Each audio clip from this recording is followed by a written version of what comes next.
ஸ்ரீநாத் எனும் நான் சட்டப்படி அமைக்கப்பெற்ற இந்திய அரசியலமைப்பின் பால் உண்மையான நம்பிக்கையும் மாறா பற்றும் கொண்டிருப்பேன் என்றும் இந்திய நாட்டின் ஒப்பில்லாத முழுமுதல் ஆட்சியையும் ஒருமையையும் நிலைநிறுத்துவேன் என்றும் தமிழ்நாட்டு அரசின் அமைச்சராக உண்மையாகவும் உளச்சான்றின்படியும் என் கடமைகளை நிறைவேற்றுவேன் என்றும்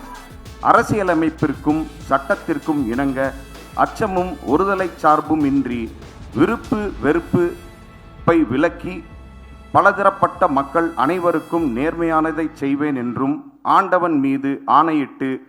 உறுதிமொழிகிறேன். ஸ்ரீநாத் எனும் நான்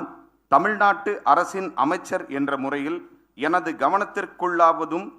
தெரிய வருவதுமான எந்த பொருளையும் அமைச்சரின் கடமைகளை உரியவாறு நிறைவேற்றி தேவையான அளவுக்கன்றி ஒருவரிடமோ பலரிடமோ நேர்முகமாகவோ மறைமுகமாகவோ அறிவிக்கவோ வெளிப்படுத்தவோ மாட்டேன் என்று ஆண்டவன் மீது ஆணையிட்டு உறுதிமொழிகிறேன்.